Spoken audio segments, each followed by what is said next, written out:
Agora chegou a hora do revanche. Você sabe o que Jesus falou? Como é que vocês vêm me procurar agora? Vocês estão lembrados quando vocês me expulsaram de dentro da casa do meu próprio pai, eu sendo primogênito, aí eu tinha o direito de tudo. Vocês me expulsaram, vocês disseram que eu era filho de uma prostituta. Como é que vocês querem o filho de uma prostituta para ajudar vocês agora? Reverteu o quadro. Vocês querem que eu vá para a guerra?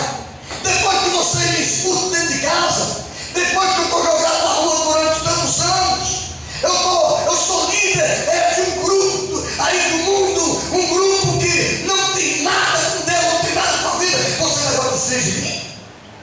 Entendeu?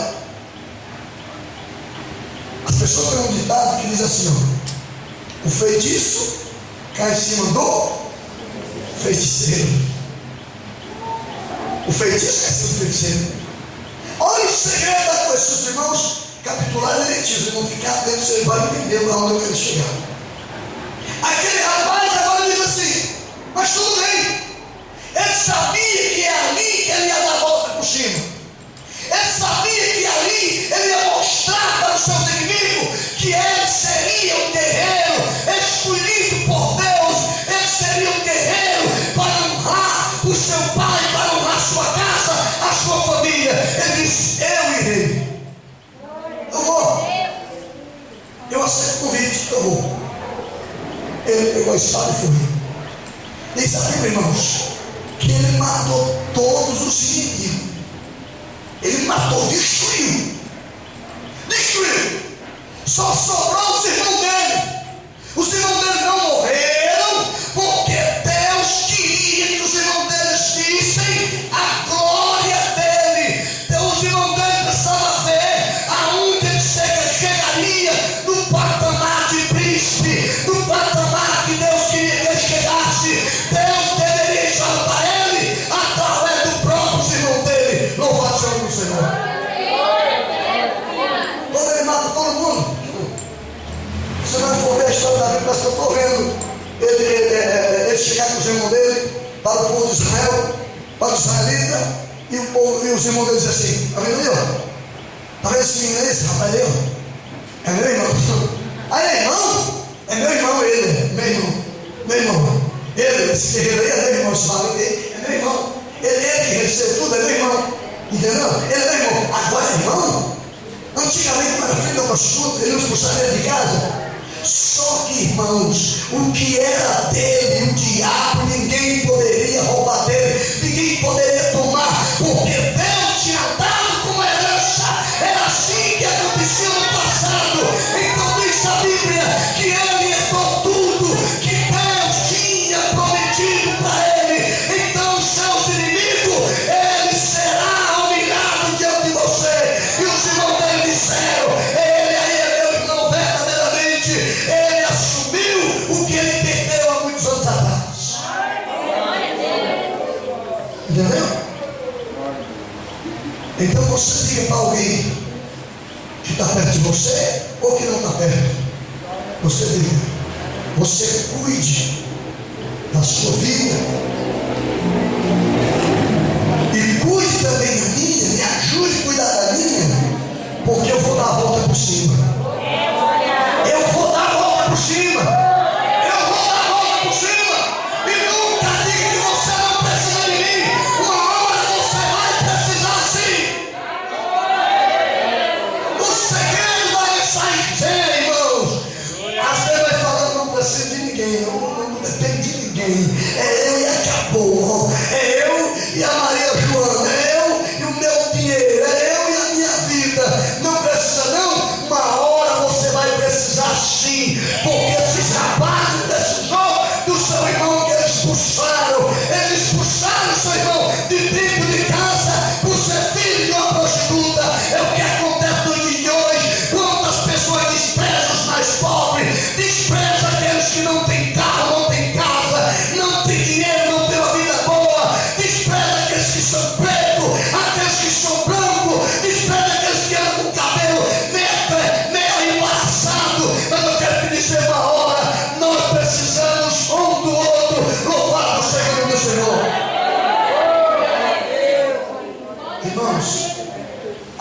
que ele está em pé, cuidado para que não caia no Senhor. Cuidado para que não caia. Quantas pessoas batem no peito achando que já é tudo? O dia da manhã não nos pertence. A Bíblia diz que só Deus, Ele é o de ontem e hoje, diz lá em Hebreus, e será eternamente.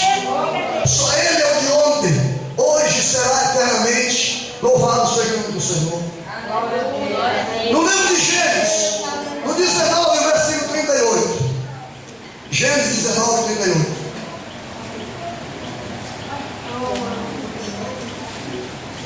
Glória a Deus, aleluia.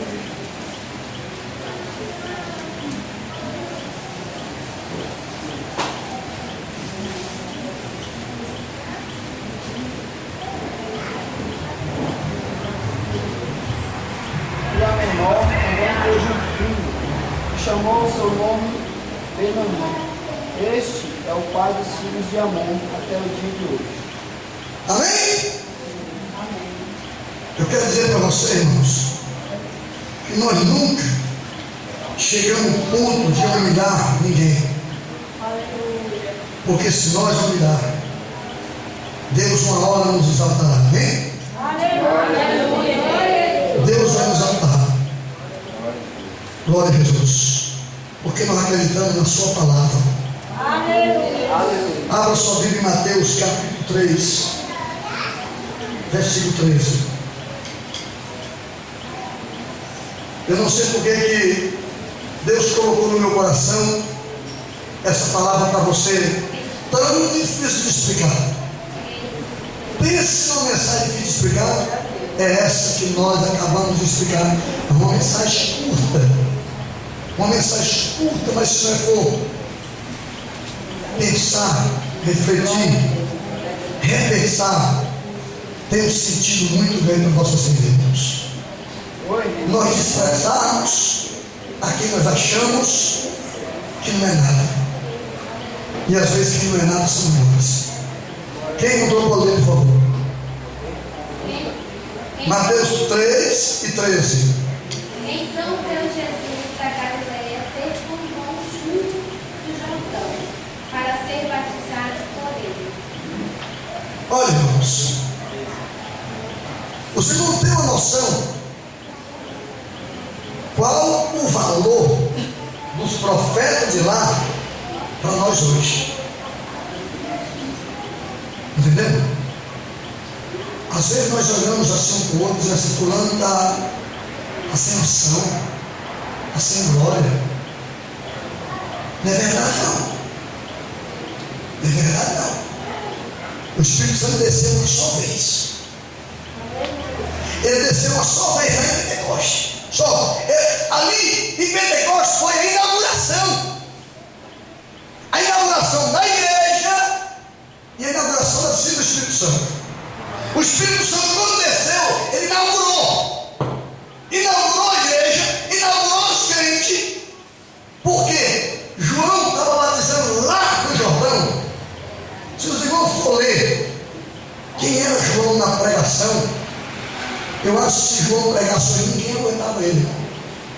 Porque João era carrasco. Deus da glória. João era carrasco. Não só ele, mas Marcos também era carrasco na palavra. Depois foi que Marcos mudou. Quando o Espírito Santo desceu, ele mudou, ficou mais flexível. Já João não. João, nós temos que entender que ele deveria ser carrasco, sim. Porque ele estava enfrentando uma raça terrível. Ele estava enfrentando um reinado forte. Olha, ele estava enfrentando os fariseus, saduceus. Só ia ter com ele no Jordão pessoas da alta sociedade, pessoas da alta esfera, irmãos. E ele não perdia o medo de dizer assim: raça de víbora. Você sabe o que é raça de víbora? Ô maldiçoado, quem vos ensinou a vocês fugir da ira de Deus? Quem vos ensinou a vocês? Porque ele veio para preparar o caminho do Senhor. Só que João, irmãos, quando Jesus veio lá para ser batizado por ele, a Bíblia diz que ele apontou e disse: eis aí o cordeiro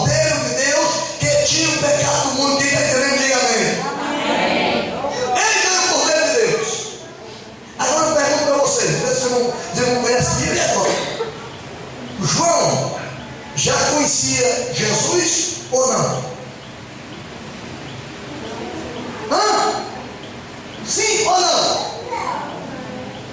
João já conhecia Jesus ou não? Hã? Frente a frente não, mas ele já sabia que ele existia. Antes dele. Conhecia, ele cresceram juntos. João era primo de Jesus. Ele era primo de Jesus. A Bíblia diz que quando as duas mulheres ficaram grávidas, Maria e Isabel, elas foram saudar uma a outra. E quando elas saudaram uma a outra, os meninos pularam na barriga uma da outra. Elas se conheciam, elas moravam perto. Entendeu? Elas moravam perto, os meninos nasceram, cresceram juntos. Eles se conheciam.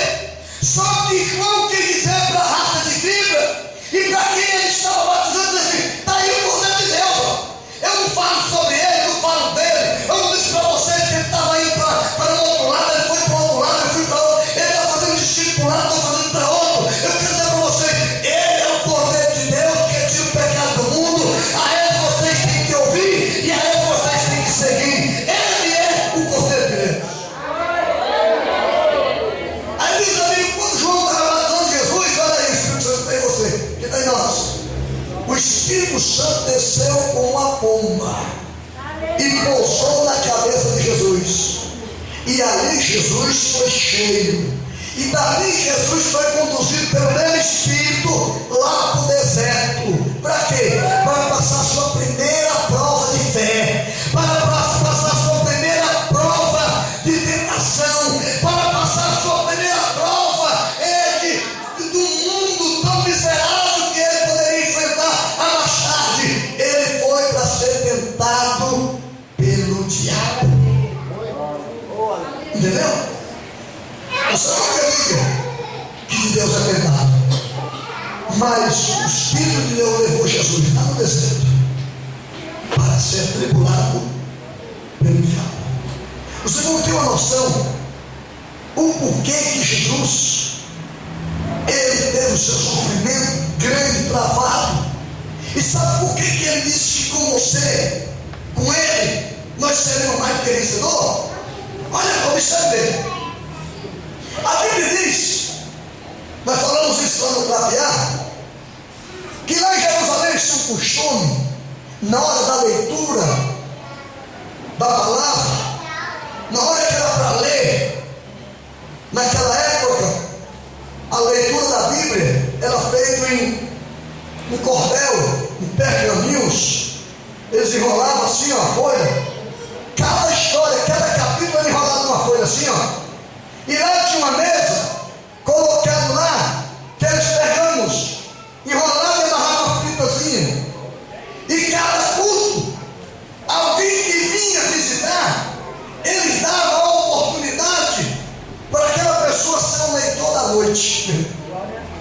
E Jesus tinha sido convidado para ir naquela reunião. E quando Jesus estava lá, o sacerdote disse: ei, senhor que está aí, venha ler a palavra. Vai ver Jesus, ler a palavra. Quando ele chega aqui no altar, o sacerdote não sabia o que estava escrito no papel, porque ele não poderia escolher. Eles colocavam enroladinho e colocavam lá. Cada pessoa que lia é que descobriu o que ia ler. Nem o sacerdote sabia e nem o que ia ler sabia o que estava escrito. Quando o sacerdote pega a folha, entrega na mão de Jesus para ele ler, que ele desata o nozinho aqui. Aí ele abre. Aí ele começou a ler. Olha o que ele começou a ler. 700 anos antes dele vir, estava escrito lá. Ele leu aonde? Isaías. O que diz? Eis que o Espírito do Senhor Deus é sobre mim e me ungiu para pregar boas novas, libertar os cativos, os oprimidos, enfim. Está escrito justamente isso. Então a primeira leitura que foi lida sobre esse texto, quem deu foi o Senhor Jesus. Então se o Espírito dele estava sobre ele, e ele disse que com ele nós seríamos mais que vencedor, então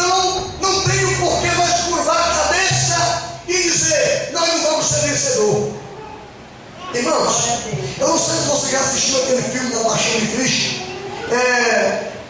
feito vários atores aí, e cada um traz uma noção, de uma maneira, um sofrimento meio parcial, um que traz mais ou menos a noção mais parecida àquele que o Mel Gibson fez, aquele filme que o Mel Gibson fez, que você vê literalmente o cravo prego na mão do ator lá.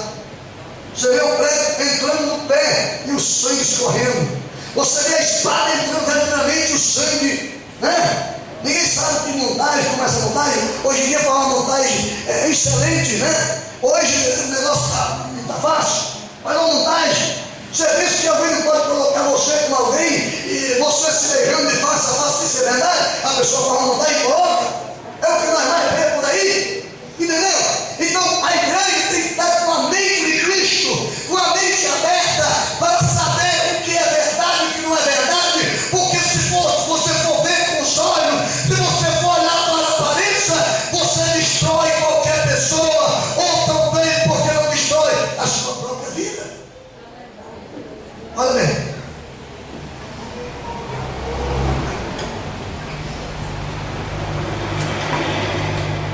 E diz a Bíblia que Jesus, ele levou 40 chicotadas. Eu estou falando do impossível. Ele levou 40 chicotadas. Agora, no chicote, quantas pontas o chicote tinha? Os irmãos lembram que eu falei aqui sobre a multiplicação dos pães? Lembra, né? Quem lembra lá do nosso? 12 cestas de pão sobrou, não foi? Eu falei que as 12 cestas simbolizavam cada um dos discípulos, ficaram uma cesta. Então, Jesus, ele levou 40 chicotadas. E sabe quantos pontas tinha o chicote? Sabe quantas pontas tinha? 12. Quem foi que falou 12? 12. E sabe o que tinha na ponta de cada uma das pontas que fazem formar 12? Navalhas, chumbo. Cada lapada que eles davam, 20 lapadas dá quantas vezes? Calma aí, 12 vezes 20. 240. 40 dá 480 lapadas. Você já tinha tentado isso?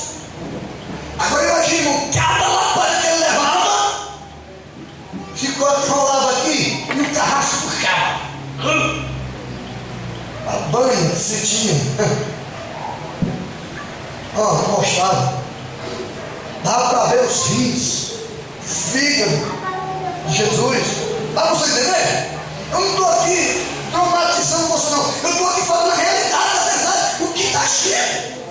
Eu não estou aqui traumatizando a Bíblia, não. A Bíblia que diz que era assim. O pregador diz assim: eles pegaram uma espada e enfiaram em Jesus. Ele fala de uma maneira tão simples que não dá para você entender que entrou e saiu do outro lado. Eles enfiaram a espada, entrou do lado, saiu do outro, que o sangue espirrou. Como é que o sangue espirrou se não entrou? Entendeu? Eles colocaram o espírito para Jesus, os espíritos entraram nele na cabeça, entraram. Aquela de Jesus. E diz a Bíblia, irmãos, Jesus já estava martirizado, ele já estava tão cansado, tão abatido, de tanta chicotada que ele tinha levado. Ele pega a cruz, como ovelha muda ou matadouro, indo devagarinho aqui, entendeu? E as pessoas bufeteando ele, cuspindo, empurrando, sofreu pensação, entendeu? Jesus nem enxergar mais estava enxergando, porque o chicote ele jogava ou batia. Você sabe o que o povo de Israel, a maioria, quando volta já para a realidade, quando Moisés foi tirar o povo de Israel do Egito, junto com, veio lá com Miriam, Arão, os 3 irmãos juntos, Moisés tinha mais ou menos uns 80 anos, Arão tinha uns 83, Miriam tinha mais ou menos uns 87 anos na época. Moisés saiu com o povo do Egito, a maioria era velha, pessoas velhas, idosas e aleijado, a maioria era aleijado, cego. Sabe por que ele saiu cego do Egito? De tanto apanhar para trabalhar. Ele estava chicotado com os olhos, vazava, arrancava chão dele. Vazava, caía, eles vinham cego, paralíticos, mulheres com criança, e vinham junto com Moisés para atravessar para o outro lado. Agora imagine Jesus como é que ele não estava. Jesus, quando ele foi aqui, em direção ao Calvário, levando a sua própria cruz para ser crucificado no lugar de Barrabás, que era, aquela cruz era Barrabás, não era Jesus. Mas a própria multidão que Jesus tinha curado, gritaram em alta voz: solta Barrabás! Olha o interesse humano, porque Barrabás era um cara do poder aquisitivo. Solta Barrabás, crucifica Jesus. Jesus um zero esquerdo, não sabe ninguém, o filho de carpinteiro.